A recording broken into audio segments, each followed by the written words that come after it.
साहिबन की सतनाम।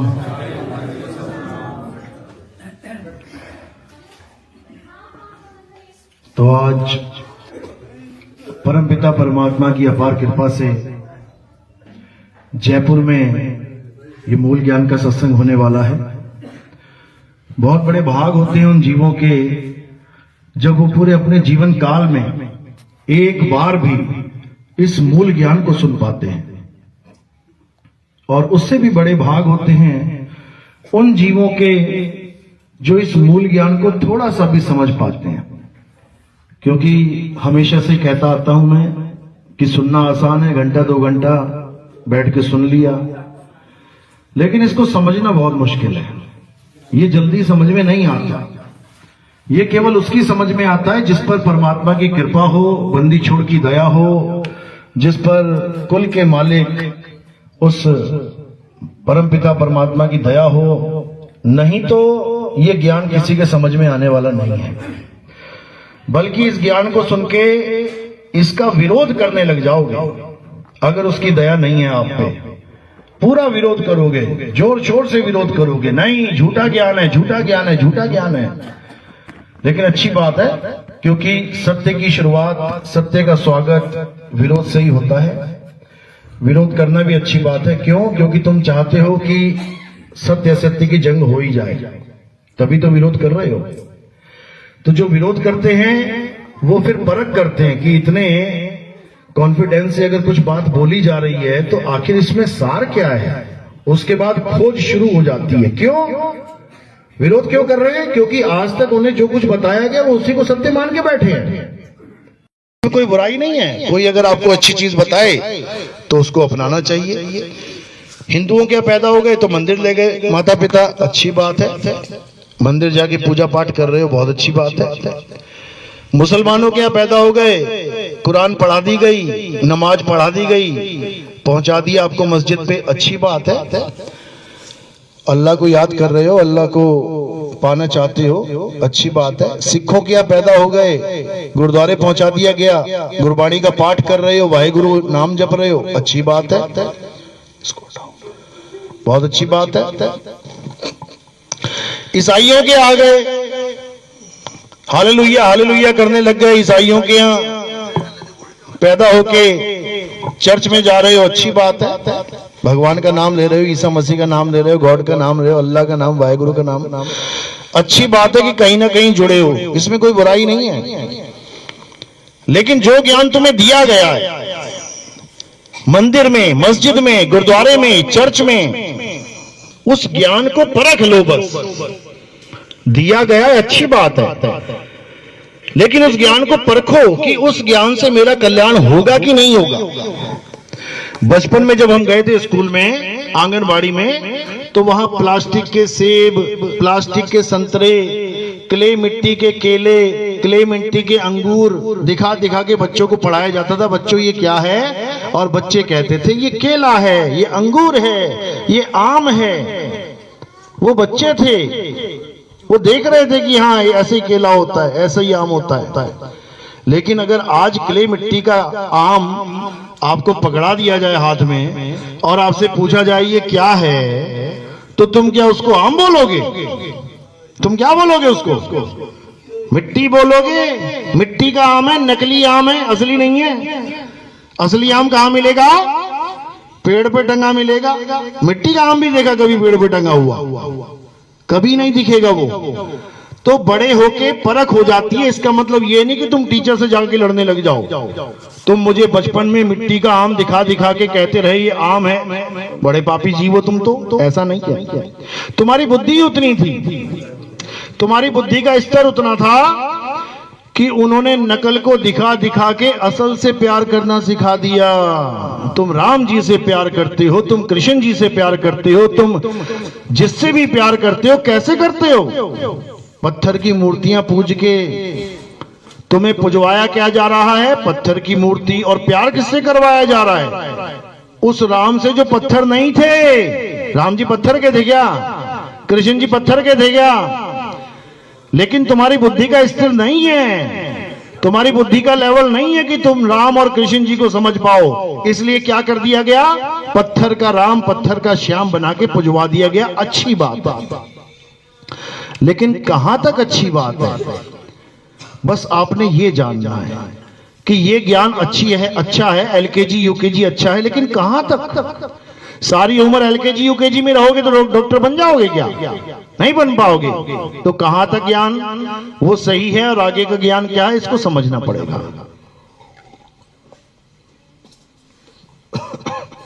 तो आज का सत्संग इसी विषय पे रहेगा कि आखिर सत्य क्या है और असत्य क्या है।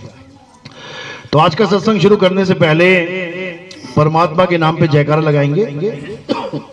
बोलिए परमपिता परमात्मा की, सदगुरु बंदी छोड़ कबीर साहिब की, सदगुरु मदनपति साहिब की, सदगुरु दूलमपति साहिब की, दीवान जवाहरपति साहिब की, सदगुरु राम सेवक साहिब की, सदगुरु वैरागपति साहिब की, कलिनापुर धाम की, सभी संतों की, सभी भक्तों की, इस गांव नगर बस्ती की, सत्संग कराने वालों की, सब सेवादारों की, सकल हंस को बंदगी, साहेब बंदगी सतनाम।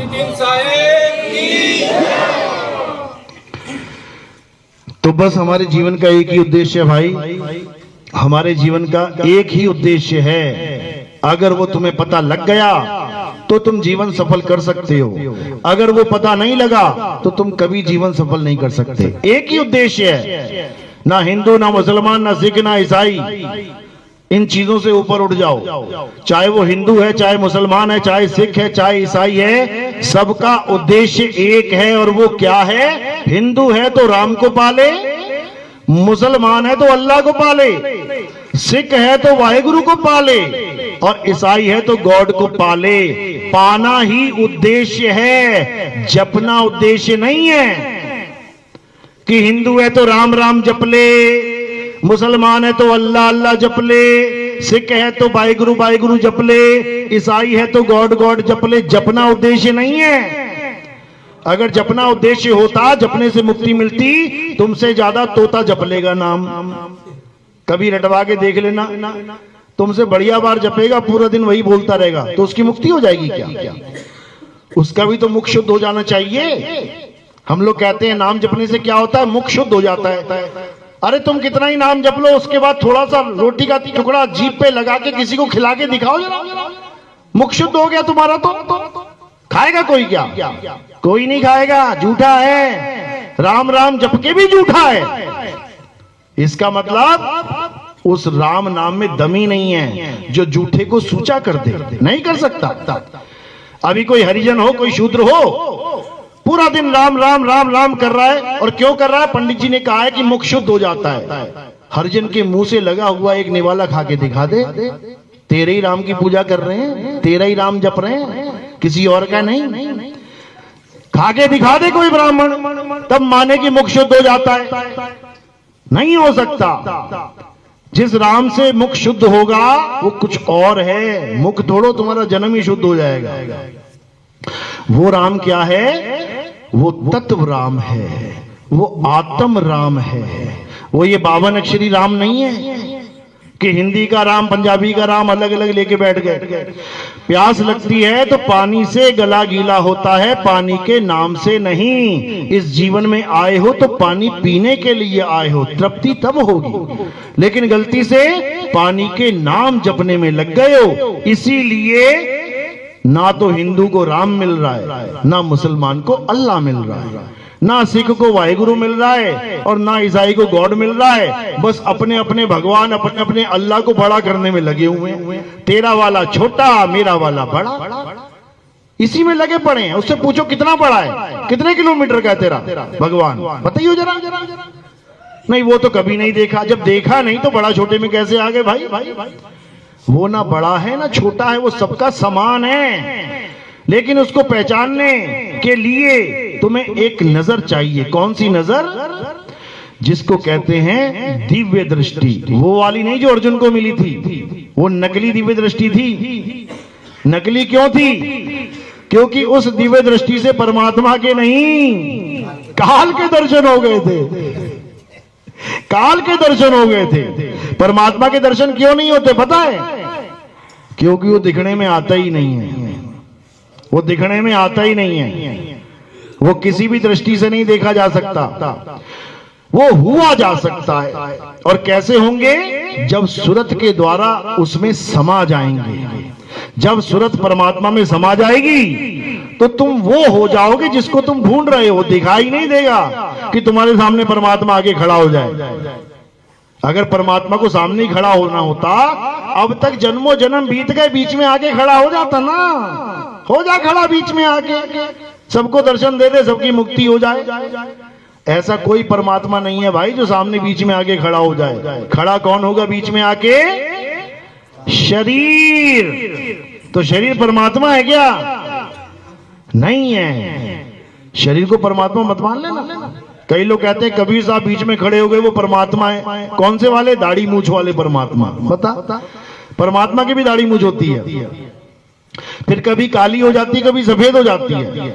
यानी परमात्मा भी जवान और बूढ़ा हो जाता है। फिर थोड़ी देर में चार आत्माएं उसके परमात्मा को लाद के लेके जा रहे होंगे कि परमात्मा मर भी गए। और जब जवान से बूढ़ा हो सकता है, वो बूढ़े से मर भी सकता है। और बोल भी रहे हैं कि वो अजर अमर अविनाशी है। अजर मतलब जो कभी बूढ़ा ना हो। जर का मतलब होता है जर्जर अवस्था, बुढ़ापा। अजर यानी जिसे कभी बुढ़ापा ना आ सके। अमर जो कभी मरता नहीं है। अजन्मा जो कभी पैदा नहीं होता। वो बच्चा बूढ़ा जवान हो ही नहीं सकता। क्यों? क्योंकि वो कभी पैदा ही नहीं होता। और जो पैदा हो जाए वो परमात्मा हो ही नहीं सकता। वो परमात्मा हो ही नहीं सकता। तो उसी परमात्मा को जानना है जिसका केवल एक ही अवतार है। आदि अंत एको अवतारा, सोई गुरु समझो हमारा। जो हमारा वाहे गुरु है वो एक ही है, और आदि अंत एक ही अवतारा है। वो एक ही अवतार, लेकिन उसको जानना पड़ेगा, उसको समझना पड़ेगा। कब समझ सकते हो? जब तुम्हारे जीवन में कोई भेदी गुरु आ जाए। मंत्र जपाने वाला नहीं कि राधे राधे जप लो 8 करोड़ बार तुम्हारे आत्मज्ञान हो जाएगा। ये बिल्कुल वैसे ही है जैसे 8 करोड़ बार पानी पानी जप लो और तुम्हारा गला गीला हो जाएगा। हो जाएगा क्या? कभी नहीं हो सकता। इसलिए कबीर साहब ने बार बार नाम का खंडन भी किया है और नाम की महिमा भी गाई है। लेकिन कौन से नाम का खंडन किया है, कौन से नाम की महिमा गाई है, ये किसी के समझ में नहीं आ रहा। कबीर साहब ने उन नामों का खंडन किया है जो इंसानों ने अपनी भाषा के अक्षरों के द्वारा अपने मन से बनाए हैं। उनका खंडन कर दिया है। और उस नाम को जिसको कोई बना ही नहीं सकता, आद सच जुगाद सच है भी सच, नानक होसी भी सच। ये उस नाम की महिमा है। और इस नाम को क्या कहते हैं? सतनाम। ये 4 अक्षर वाला मत समझ लेना कि इसको जपना है। ये उसका गुण है। क्या? कि वो सत्य है। सत्य को ना तो कभी कोई पैदा कर सकता है, ना ही सत्य को कोई मिटा सकता है। तो सतनाम क्या है? मूल मंत्र देखो क्या कह रहे हैं, एक को सतनाम, यानी केवल एक। कौन? सतनाम। कौन है वो? मंत्र है क्या? बिल्कुल नहीं। आगे कह रहे हैं सतनाम कर्ता पुरुष। पुरुष क्या होता है? एक हस्ती होती है, पुरुष कहते हैं जिसको, परमात्मा कहते हैं। यानी सतनाम मंत्र नहीं है, सतनाम ही पुरुष है। सतनाम ही पुरुष है। उसी पुरुष को जानना है आपने बस। एको सतनाम कर्ता पुरुष निर्भयो, यानी वो किसी से डरता नहीं है। निर्वैर, वो किसी को मारता नहीं है। अकाल मूरत, काल भी उसका कुछ नहीं बिगाड़ सकता। समझ लो। और बाकी जितने भी हैं सब काल के मुंह में जाएंगे। A to Z जितने भी अवतार आए हैं सब काल के मुंह में गए, एक भी ना बचा। प्रमाण है पुराणों में, जितने भी अवतार आए हैं सबका खात्मा हुआ है। लेकिन वो कर्ता पुरुष, उसका कोई खात्मा नहीं कर सकता। अकाल मूरत अजूनी, वो कभी किसी जून में नहीं आता। यानी वो किसी देह में नहीं आता। लेकिन सारे बाबा लोग क्या कह रहे हैं? परमात्मा तेरी देही में है, तेरी देही में है। बता, धक्के खाने के लिए आया यहां पे परमात्मा? देही में कौन आता है? जीव। देह एक बंधन है, ये 5 तत्व का पिंजरा है। 5 25 3 का पिंजरा, वाह में तुमको राखे हो, तुमको बिसर गई सुध घर की, महिमा अपनी भाखे हो। 5 25 3 का पिंजरा, ये पिंजरा है। इस पिंजरे में परमात्मा नहीं रहता। पिंजरे में कौन रहता है? जीव। बंधन में परमात्मा नहीं रहता, बंधन में कौन रहता है? जीव। तभी कह रहे हैं बहु बंधन में बांधया एक बेचारा जीव, और केवल छूटे अपने जो न छुड़ाए पीव। यानी अपने बल से कैसे छूटेगा? जो लोग कहते हैं अपने बल से ही छूट जाएगा, एक भैंस तो छूट ना पा रही है, बंधी हुई है बेचारी सुबह से शाम तक। एक हाथी नहीं छूट पा रहा है, शेर नहीं छूट पा रहा है, सबको बांध दिया इंसान ने। तो ये जीव को कौन छुड़ाएगा? इसको परमात्मा छुड़ाएगा।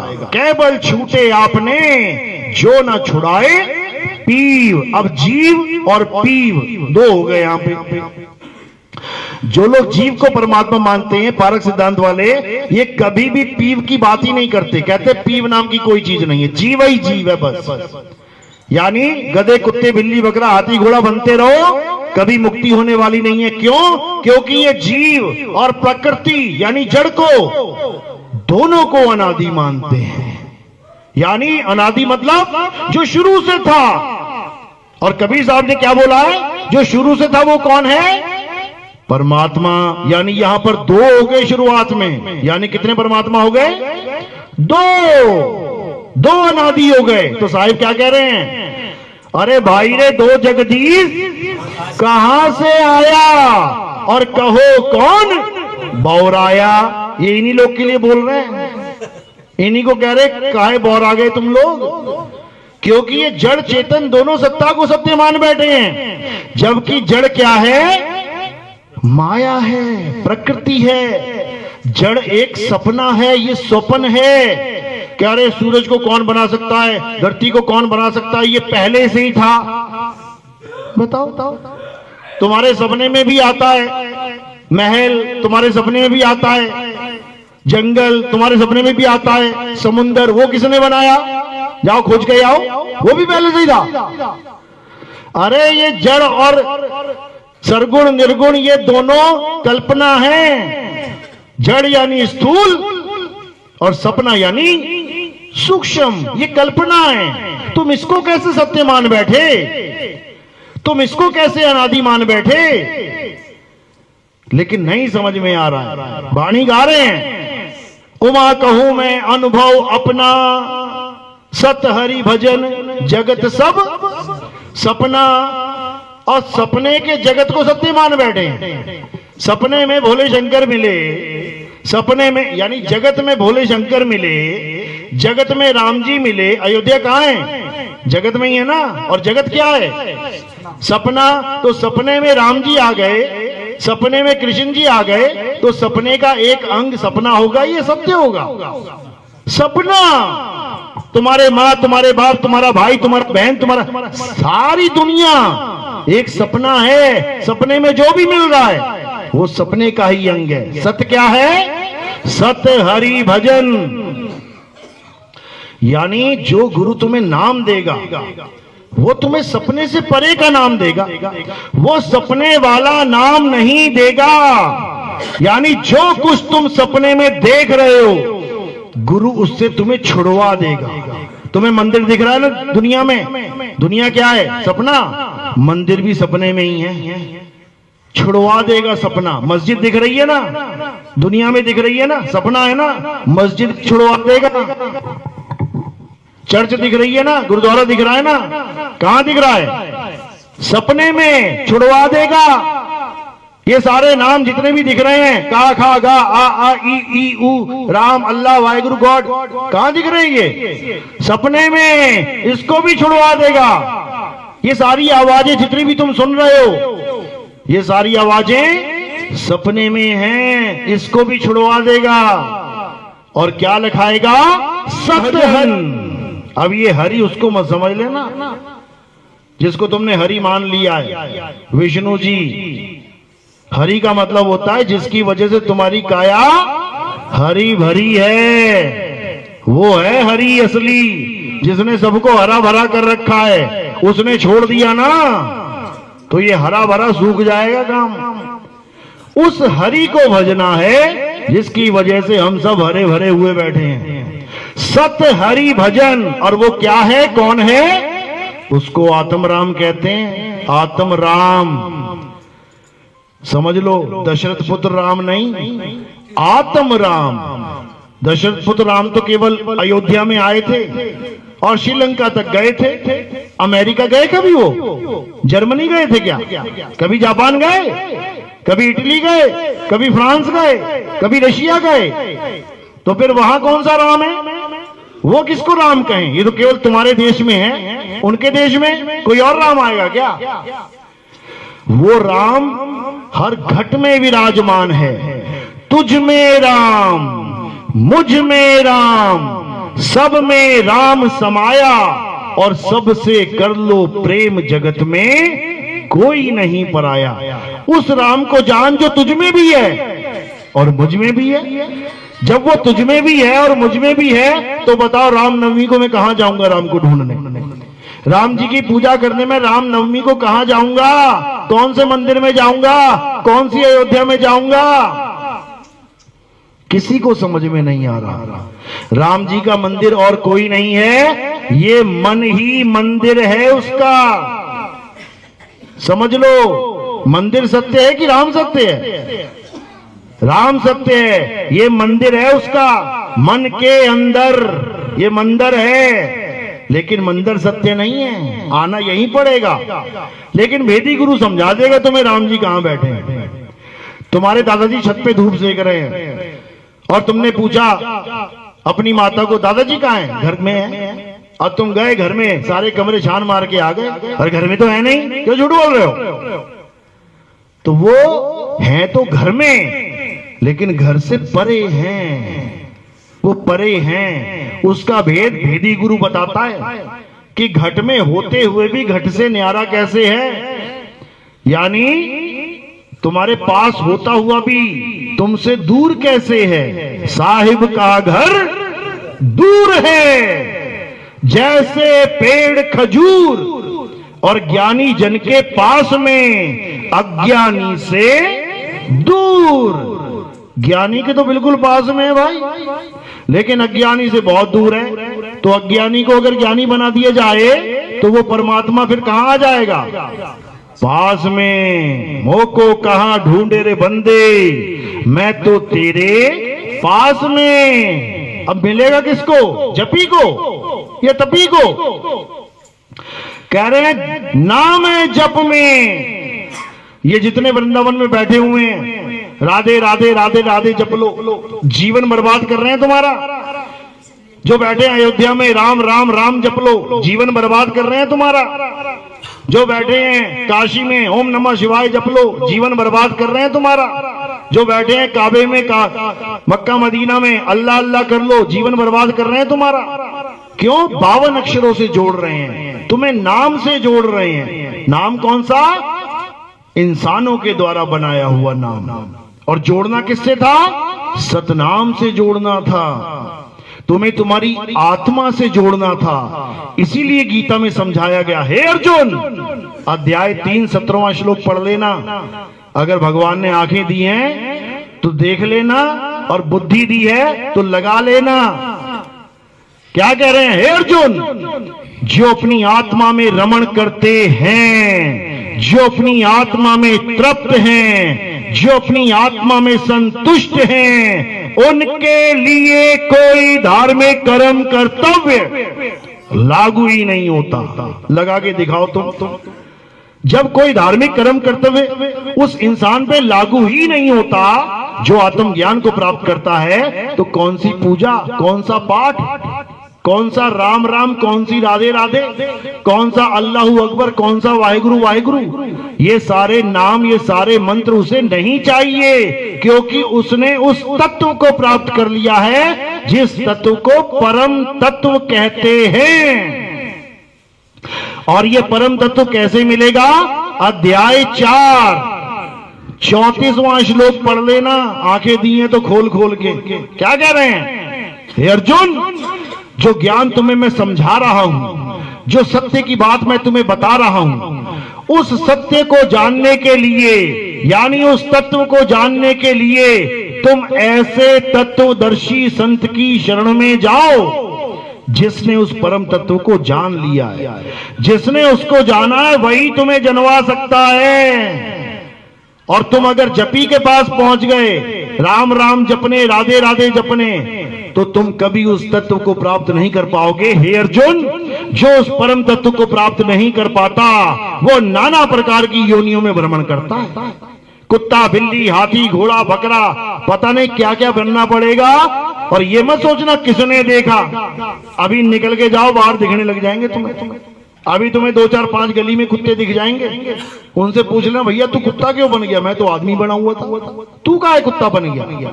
बना नहीं है, बना दिया गया है। तुम बने नहीं हो इंसान, बना दिए गए हो। कौन बनाता है पता है? कौन बनाता है? ये 184 कौन दे रहा है? परमात्मा दे रहा है। परमात्मा अपने बच्चे को सुअर बनाएगा, गटर में घुसाएगा, नाली में घुसाएगा, नाली का कीड़ा बनाएगा। शर्म आनी चाहिए उन लोगों को जो ये कहते हैं कि परमात्मा 184 बनाता है। अरे परमात्मा 184 से छुड़वाता है। ये 184 कौन बनाता है? ये काल भगवान बनाता है। ये मन और माया का खेल है। इस 184 से बचना है तो परमात्मा की शरण में जाओ, वही इस बंदी को छुड़वा सकता है। इसीलिए उसका नाम बंदी छोड़ है। बंदी छोड़ समझ लो। बंदी का मतलब होता है जो बंधन में है। अब कोई बांधेगा तभी तो बंधन में है, या बिना बांधे ही बंधन में आ गया। तो कौन बंधन में है? जीव। और बंधन में उसको डालता कौन है? ये मन और माया। इसी को ब्रह्म और माया कह देते हैं। इसी को निराकार ब्रह्म और निराकार माया कह देते हैं। इसी को ज्योत निरंजन और महामाया कह देते हैं।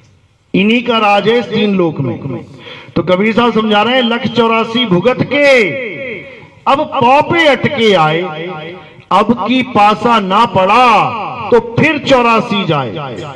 यानी एक बार तो 84 भुगत ली है, एक बार क्या अनंतों बार भुगत ली है। जन्मों जन्म से यही काम चल रहा है। तो इससे बचने के लिए परमात्मा ने दया करके ये मनुष्य जन्म दिया आपको कि चलो इस बार चेत ले। साहिब कबीर बकस जब लीना, सुर नर मुनि सब गुदड़ी लीना। ये गुदड़ी जो है ना तुम्हारे पास,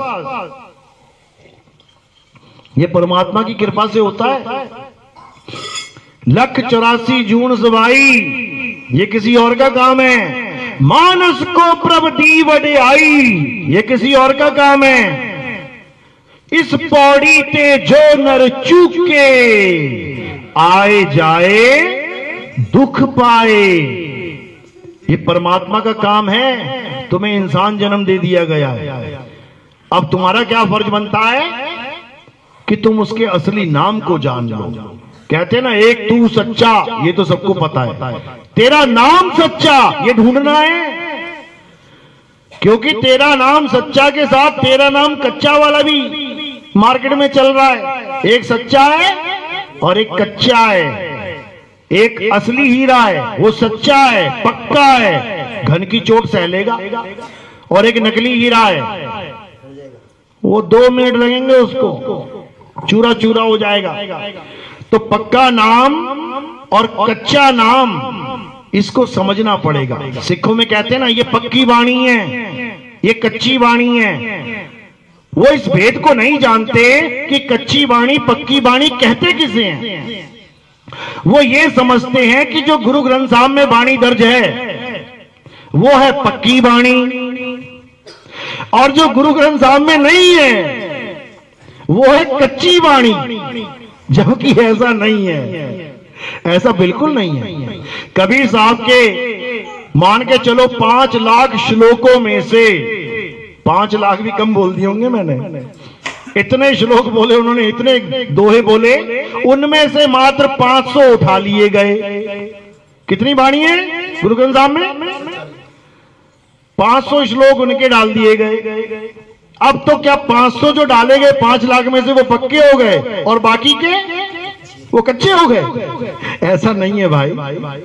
नामदेव जी की इतनी वाणियां, उसमें से चंद वाणी उठा के गुरु ग्रंथ साहब में डाल दी गई, तो वो वाणी पक्की हो गई और बाकी जो नामदेव जी ने बोली है वो कच्ची हो गई। ऐसा नहीं है भाई, ऐसा बिल्कुल नहीं है। कच्ची वाणी और पक्की वाणी को समझ लो।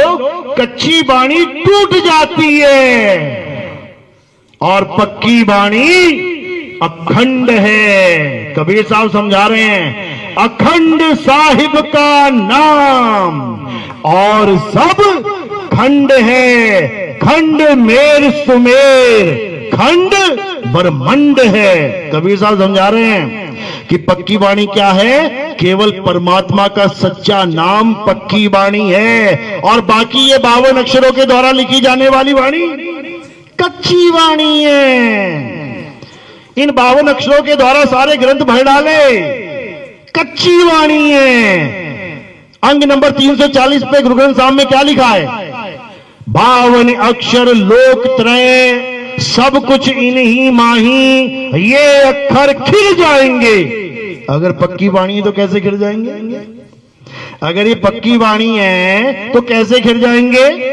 अरे ये अक्षर खिल जाएंगे, वो अक्षर इनमें नहीं। पक्की वाणी किसी ग्रंथ में है ही नहीं, पक्की वाणी किसी ग्रंथ में नहीं है। पक्की वाणी कहां है?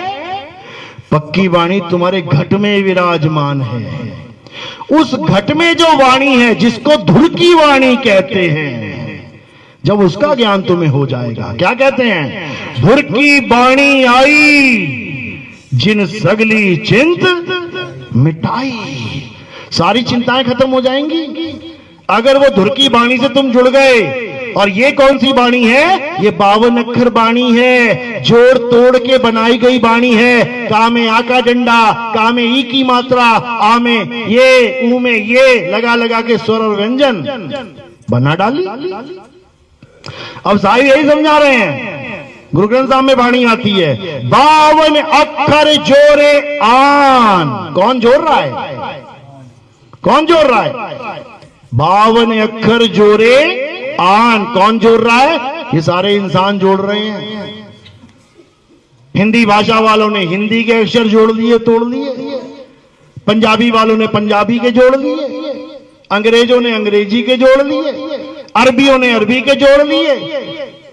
सारी दुनिया के सारे इंसानों ने अक्षर जोड़ने तोड़ने के अलावा कुछ किया ही नहीं है। समझो, आ का डंडा तोड़ के जो रा के पीछे लगा था और मां के पीछे लगा दिया, क्या बन गया?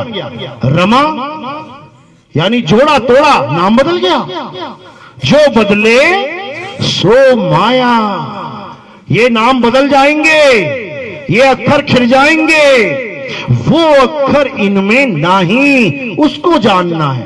तो साहिब कह रहे 52 अक्षर जोरे आन, सक्या न अक्षर एक पहचान। उस एक अक्षर को नहीं जान पाया कोई। वो एक अक्षर क्या है? वो एक अक्षर आदि नाम है, आदि नाम। और ये 52 अक्षर इंसान का काम। इसीलिए बोला 52 अक्षर जीव आधारा, आदि अक्षर जीव्या से न्यारा। तो 52 को छोड़ो और आदि अक्षर को पकड़ो। कह रहे 52 अक्षर जीव आधारा, आदि अक्षर जीव्या से न्यारा, वाही को सत सिमरण कहिए। इन 52 अक्षरों के नाम को सिमरण नहीं कहते, इन 52 अक्षरों के नाम को जाप कहते हैं। जाप और सिमरन, इन दोनों में जमीन आसमान का अंतर है। क्या अंतर है? जैसे मैं तुम्हें कहूं अपने पिता का नाम जपो तो ये जाप हो गया। मैं कहूं अपने पिता का ध्यान करो, वो सिमरन हो गया।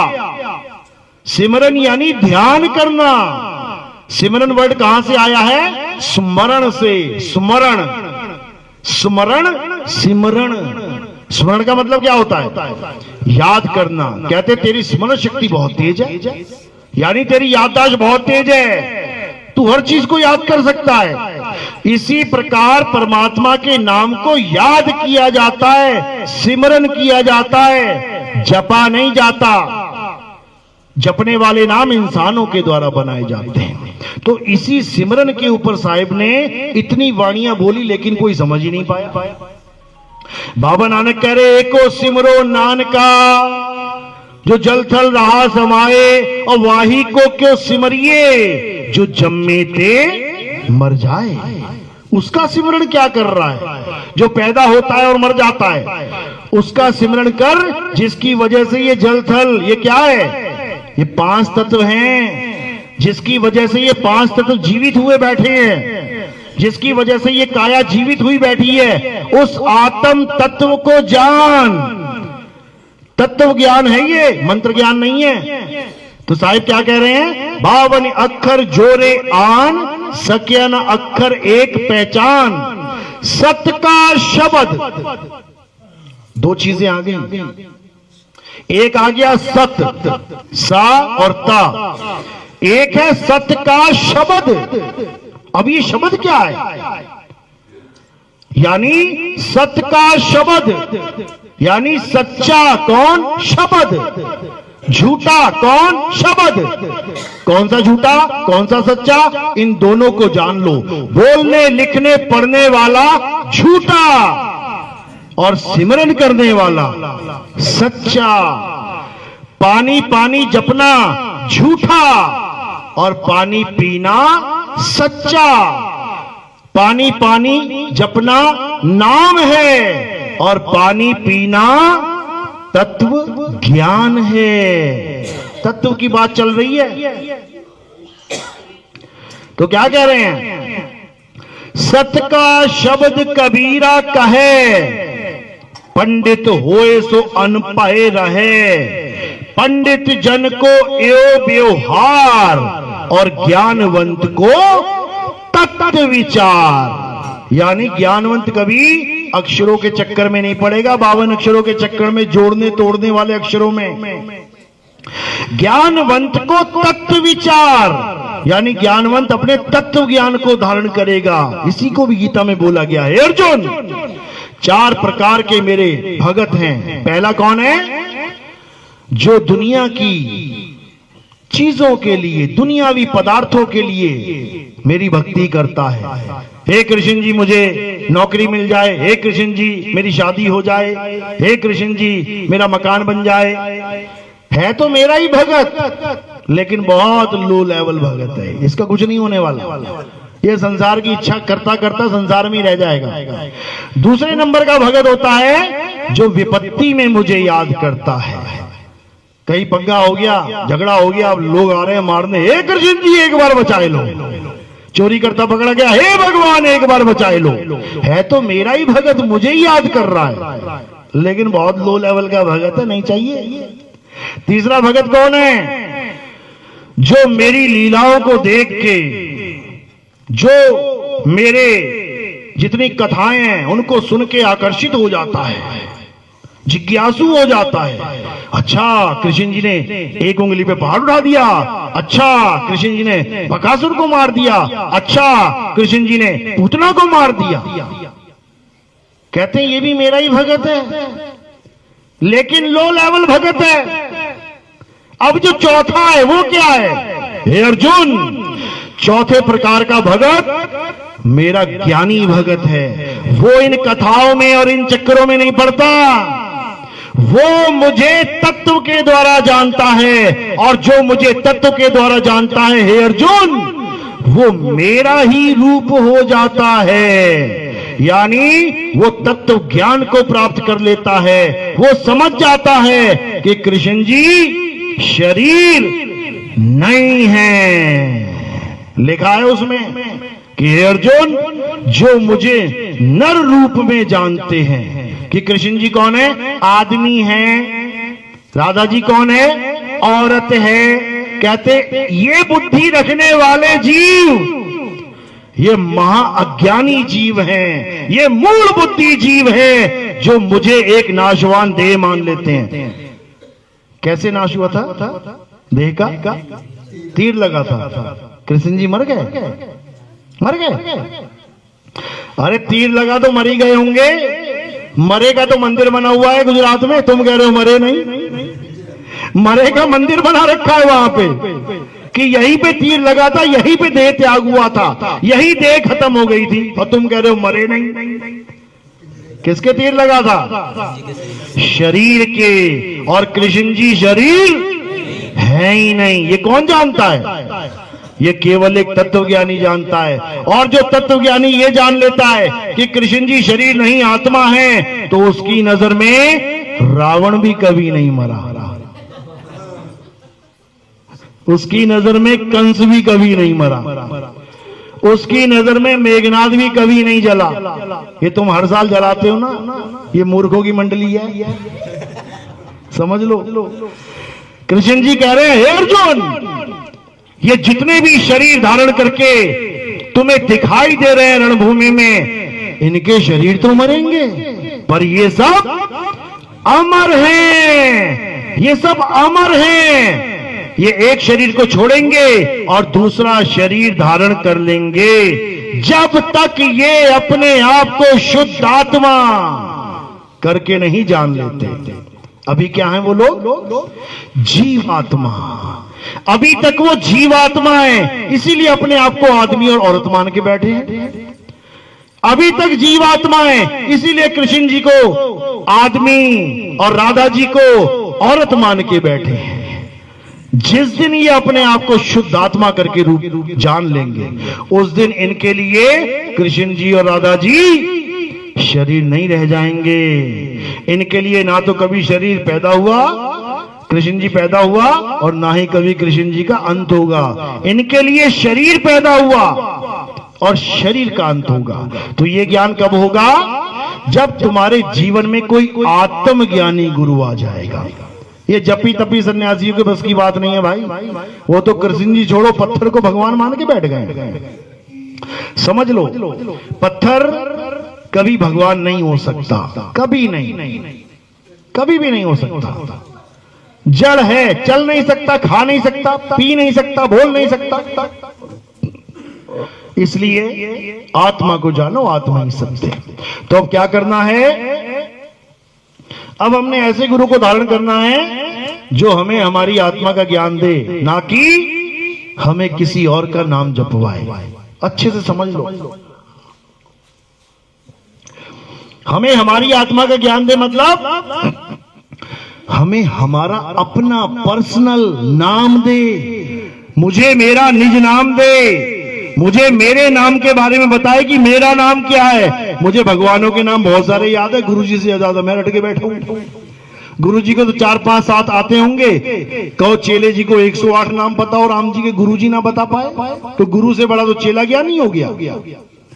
नाम का ज्ञानी नहीं होना है। कौन सा ज्ञानी होना है? आत्मज्ञानी होना है। आत्मज्ञानी। तो आत्मज्ञानी क्या करता है? आत्मज्ञानी कभी किसी का नाम नहीं जपता। वो क्या करता है? वो अपना निज नाम धारण करता है।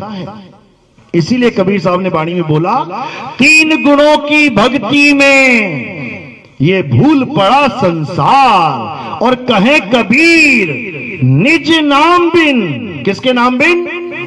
निज नाम। निज क्या होता है? तुम्हारा नाम। क्या नाम है आपका? मनवल, बनवारी। अब ये सोच के बैठ रहे मेरा नाम बनवारी है, इसीलिए बन बन भटक रहे हैं। इनका नाम बनवारी नहीं है, दे दिया गया। किसने दिया? माता पिता ने। माता पिता ने भी नाम दिया, दान में दिया, पैसा तो नहीं दिया था, फ्री में दिया ना। इसको भी दान में दिया, इसको भी नामदान कहते हैं। माता पिता ने नामदान दे दिया। एक नामदान गुरु देगा, कहते ना हम नामदान लेने जा रहे हैं, आजकल तो नामदान भी पैसे में मिलता भाई, लेकिन कहने में आता है नामदान लेने जा रहे हैं। अब गुरु कौन सा नाम देगा? निज नाम देगा। तो निज नाम तो बनवारी बोल दिया, तो गुरु क्या कहेगा? अरे ऐसे गुरु बैठे जो तुमसे तुम्हारा नाम पूछेंगे, जैसे मैंने पूछा, वो कहेंगे क्या नाम है तेरा? बनवारी। बनवारी बनवारी जप जप। तेरा नाम क्या है? सुलेखा। सुलेखा सुलेखा जप। पता लगा बनवारी है, थोड़े दिन बाद अखबार में निकाल दिया मेरा नाम बनवारी नहीं, मेरा नाम पनवारी है। अब गुरु जी का भाई इसने नाम ही बदल दिया, क्योंकि तुम्हारे नाम बदल सकते हैं, तुम जब मर्जी बदलवा लो। अखबारों में जाके देखो, मैं ये घोषणा करता हूं कि मेरा आज से मेरा नाम महेश नहीं, मेरा नाम रमेश है, 50 दिखा दूंगा मैं, तो निज नाम भी बदल गया। ये गुरु भी ठग हैं, ये तुम्हें 52 अक्षर नाम दे रहे हैं, जो माता पिता ने दिया वही तुम्हें चेप दिया, जबकि हमारा असली नाम क्या है? कबीर साहब वाणी में समझा रहे हैं, विवेकी होगे पकड़ लोगे। क्या कह रहे हैं? निज नाम क्या होता है? अरे सत्य स्वरूपी नाम साहिब का, सो निज नाम हमारा। अब बताओ कौन सा नाम है? सत्य स्वरूपी, यानी मेरा निज नाम क्या है? सत्य स्वरूप ही मेरा निज नाम है। और ये कौन सा स्वरूप है? असत्य स्वरूप। कबीर साहब को आदमी मानोगे, असत्य स्वरूप पकड़ लिया है। रविदास जी को आदमी मानोगे, असत्य स्वरूप पकड़ लिया है। कृष्ण जी को आदमी मानोगे, असत्य स्वरूप पकड़ लिया है। और अगर सबको आत्मा जान लिया तो सत्य स्वरूपी पकड़ लोगे। तो ये कब पकड़ोगे? जब तुम खुद को जानोगे। ऐसा नहीं हो सकता कि तुम खुद को जाने बिना नितिन दास को जान लो, तुम्हारे जन्म बीत जाएंगे। तुम्हारे छोड़ो, तुम्हारे अब्बू के जन्म बीत जाएंगे। अब्बू छोड़ो, तुम्हारे दादा, परदादा, लकड़दादा, अकड़दादा, सबके जन्म बीत जाएंगे। तुम सोच भी नहीं सकते कि नितिन दास का स्वरूप क्या है। नितिन दास का स्वरूप तुम तब जान पाओगे जब तुम अपना स्वरूप जान लोगे, तब तुम्हें समझ में आएगा जो सामने बैठा है वो कौन है। जो तू सो हम। मेरे गुरु ने मुझे मेरा स्वरूप बता दिया, और मेरे गुरु का भी स्वरूप वही है। तो ही मोही, मोही तो ही अंतर कैसा, ये तब समझ पाओगे। नहीं तो ये दाढ़ी देखते रह जाओगे, काली थी अब सफेद हो रही है, समझ लेना। इसलिए ना तो कभी गुरु को शरीर मानना है, ना कभी खुद को शरीर मानना है। जो खुद को शरीर मानेगा या जो अपने गुरु को शरीर मानेगा, 101% वो मां के गर्भ में जाएगा। कोई माई का लाल नहीं बचा सकता उसको। इसलिए अब इस खेल को खत्म कर दो। अब तुम शरीर नहीं हो, अब तुम क्या हो? आत्मा हो, शब्द हो। कबीर साहब समझा रहे हैं, हम हैं शब्द, शब्द हम माही, और हमसे भिन्न और कछु नहीं। शब्द न बिन से देही, कहे कबीर हम शब्द सने ही। लोग कहते हैं शब्द न बिन से, यानी परमात्मा का नाम कभी मिट नहीं सकता। लिख के देख, अभी मिटा देता हूं, अभी मिटा देता हूं। जितने मंत्र, जितने नाम तुम लेके बैठे हो दीवारों पे लिखो, अभी मिटा देता हूं। कबीर साहब इन शब्दों की बात नहीं कर रहे हैं, वो इन शब्दों की बात नहीं कर रहे हैं, वो मिटने और लिखने वाले शब्दों की बात नहीं कर रहे हैं। अंग नंबर 340 गुरु ग्रंथ साहब में क्या लिखा है? ओंकार आदि में जाना, लिखे और मेटे ताही ना माना।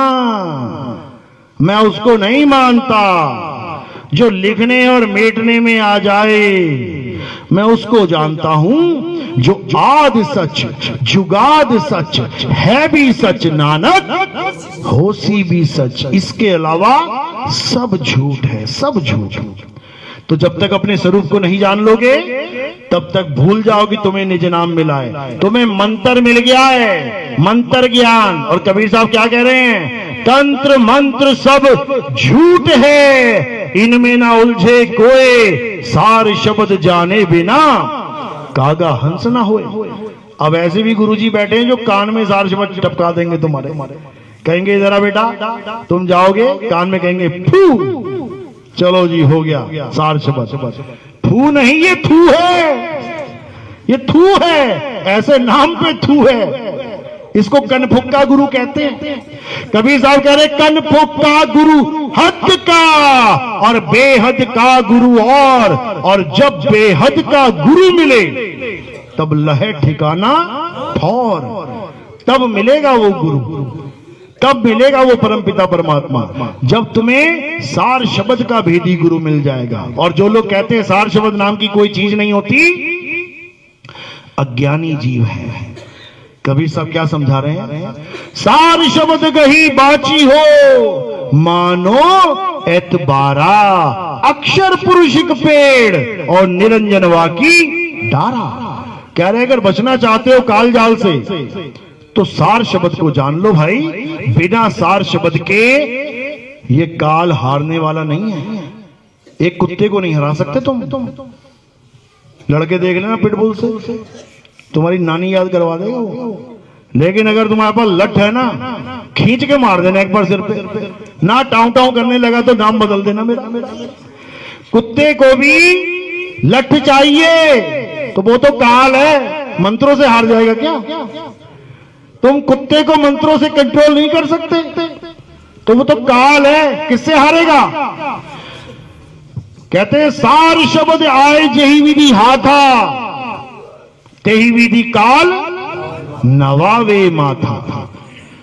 कुत्ते को कंट्रोल करने के लिए हाथ में लठ चाहिए और काल को कंट्रोल करने के लिए सार शब्द चाहिए। और जिसके पास सार शब्द नहीं है, फिर बेटा हिसाब लगा लो 3 बार भूख लगती है उसे। सुबह ब्रेकफास्ट में, दोपहर को लंच में और रात को डिनर में। फिर तुम्हारा बिरयानी बनने वाला है बस थोड़े दिनों में। इसलिए बचना चाहो काल जाल से तो चीनो शब्द हमारा, और कहे कबीर अमर कर राखूं जो निज होए हमारा। अमर तो अभी भी हो, अभी मर जाओगे क्या? डेट ऑफ बर्थ याद है तुम लोग को? फॉर्म में लिखते हो date of birth, ration card में डेट ऑफ बर्थ लिखते हो, याद है? क्या है डेट ऑफ बर्थ, याद है ना? जिस जिसको याद है ना तो पक्का मरोगे तुम लोग, पक्का मरोगे। जिसने अपनी डेट ऑफ बर्थ याद कर ली, हैप्पी बर्थडे मना रहा है, बेटा पक्का मरेगा, क्योंकि तुम्हारा हैप्पी बर्थडे कभी होता ही नहीं है। You are immortal. ये तुम्हें नहीं समझ में आएगा, ये तब समझ में आएगा जब तुम अपने आप को जान जाओगे, अपने आप को पहचान जाओगे, तब समझ में आएगा। तो क्या करना है? अब इन 52 अक्षरों को छोड़ दो और आत्मा से सूरत को जोड़ लो। गगन में अगिया लागी बड़ी भारी, अरे ब्रह्मा जल गए, विष्णु जल गए शिव त्रिपुरारी, राम भी जल गए, लक्ष्मण जल गए, अरे जल गए कृष्ण मुरारी। कहें कबीर सोई जन बच गए, जिन शब्द में सूरत संभारी। गगन में अगिया लागी बड़ी भारी। बोलिए परमपिता परमात्मा की सदा ही जय हो। साहिब बंदगी सतनाम। मेरी बात समझ में भी आ रही है कि हवा में जा रही है? किस किस को समझ में आ रही है? हाथ खड़ा करो। बहुत बढ़िया। अभी त्योहार आने वाले हैं, अभी मंदिर सजने वाले हैं और सारे भगत वहीं मिलने वाले हैं। तू क्या कर रहा है यहाँ पे? अरे सोचा पूजा कराऊं। अब कहाँ गई आत्मा? ऐसा मत करना भाई, ये इंसान जन्म है। अगर निशाना चूक जाए तो 84 में निकलना पड़ जाएगा तुम्हें। इसीलिए बोला गया है निशाना कोई मारे संत सुजान। आत्मा के सिवा किसी पर भी भरोसा नहीं करना है। आत्मा ही अमर है, अजर है, अखंड है, अविनाशी है। और आत्मा को कौन प्राप्त करेगा? जीव। जीव प्राप्त करेगा आत्मा को, आत्मज्ञान को। आत्मा को जीवात्मा मत समझ लेना।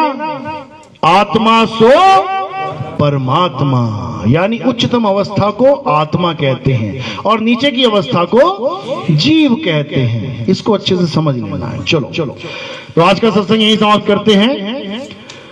नाम दीक्षा वाले कौन है? हाथ खड़ा करो। पहली बार जो आए हैं दीक्षा लेने, प्रथम दीक्षा। दूसरी दीक्षा वाले कौन है? हाथ खड़ा करो। चलो काफी लोग हैं, बहुत अच्छी बात है, मालिक की कृपा है। ये जीव जाग रहा है, शुक्र मनाओ कि इस वेला में, इस समय ये सत्संग चल रहा है। नहीं तो इतने बाबा हैं, तुम गिन नहीं पाओगे, और तुम्हारे इतने जन्म करवा देंगे वो भी तुम गिन नहीं पाओगे। इसलिए मालिक की कृपा है कि अब ये मूल ज्ञान आ गया है, जिसके लिए कबीर साहब ने धर्मदास जी को भी बोला था, धर्मदास मेरी लाख दुहाई, ये मूल ज्ञान बाहर ना जाई, पवित्र ज्ञान तुम जग में भाखो, मूल ज्ञान गुपत कर राखो, मूल ज्ञान बाहर जो परही, बिचली पीढ़ी हंस न तरही, मूल ज्ञान तब लग छुपाई, जब लग द्वादश पंथ ना मिट जाए। तो द्वादश पंथ का ज्ञान खत्म हो चुका है, सिलेबस कंप्लीट हो चुका है।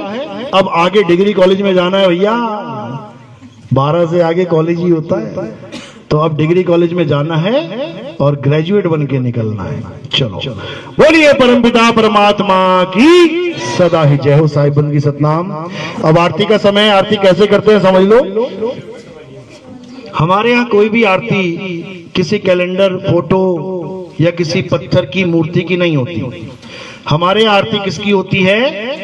आत्मा की आरती होती है। आत्मा की आरती कैसे करेंगे? कहीं से पकड़ के लानी पड़ेगी। मेरे पास आत्मा है, थैंक यू। इसी आत्मा की आरती होगी, यानी हमारे यहाँ जीवित गुरु की आरती होती है। हमारे यहाँ गुरु को शरीर नहीं माना जाता है। शरीर तो नाशवान देह है, गुरु कौन है? संत कौन है? आत्मा। इसीलिए बोला है संत हमारी आत्मा और हम संतन के जीव, संतन हम में रमी रहे, जीव माखन में घी। ये वही विवेक कर पाता है जो जानता है कि मक्खन में घी छुपा है। तुम्हारे पास 10 किलो मक्खन लेके आए कोई, तुम जानते हो कि ये मक्खन भी है और घी भी है, तुम चाहो तो उसको बना लो। लेकिन जो नहीं जानता कि मक्खन में घी है, वो उसको मक्खन ही समझता रहता है। तो इसी प्रकार ये काया मत समझ लेना भाई, ये आत्मदेव की आरती है। बोलिए परमपिता परमात्मा की सदा ही जय। तो कैसे करना है? थोड़े से फूल उठाने हैं, भर भर के नहीं उठाने हैं, नहलाना नहीं है। 2 फूल उठाने, 2 पत्ते सिर पे रख देने हैं। सिर पे क्यों रखने हैं? क्योंकि जो काया है वो अंगूठे से लेके सिर की चोटी तक है। तो ये नाशवान देह को हमने फूल अर्पण नहीं करने, हमने किसको करने? आत्मदेव को। तो हमने क्या किया? शरीरों से परे आत्मदेव के चरणों में इन फूलों को चढ़ा दिया। शरीर से परे जब हम फूल रखते हैं तो आत्मा को समर्पित हो जाते हैं। तो फूल रखने आपने मेरे सिर के ऊपर।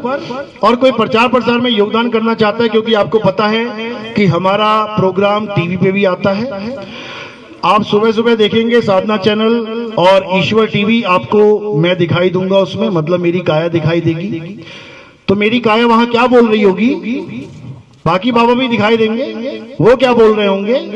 वो कह रहे होंगे नाम जपो नाम जपो नाम जपो। और नितिन दास बीच में आ जाएगा, कहेगा नाम छोड़ो नाम छोड़ो नाम छोड़ो। ये नाम छोड़ो छोड़ो बोलने के लिए लाखों रुपये देना पड़ता है। बहुत सारे टाइम है, पूरा दिन मैं ही दिखूंगा आपको। बाबा लोग चले जाएंगे फिर भी मैं आता रहूंगा। मैंने प्रोग्राम ही ऐसा बना दिया है, क्योंकि उनका दिन में एक आधी बार प्रोग्राम आए, हमारा बहुत बार आएगा, चिंता मत करो। तो उसकी सेवा आप लोग के दान से होती है, क्योंकि आप ही भाई हैं। 195 देशों में हमारा प्रोग्राम चलता है। लोग जागते हैं, कोई नीदरलैंड से फोन करता है, कोई जर्मनी से, कोई फ्रांस से, कोई जापान से, कोई इटली से, दुनिया भर के फोन आते हैं। क्यों? क्योंकि आप लोग की सेवा से वो नाम छोड़ो उनके कानों तक पहुंच रहा है। आप लोग के लिए एक ताली हो जाए।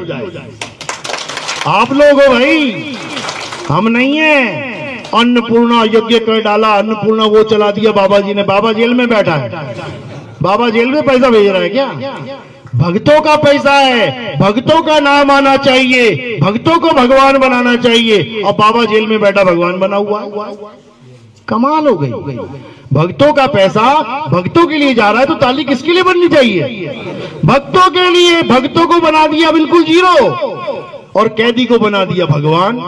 तो भैया उल्टा है ये ज्ञान, इसको सीधा करना है। अब बोलिए परमपिता परमात्मा की सदा ही जय हो। साहिब बंदगी सतनाम।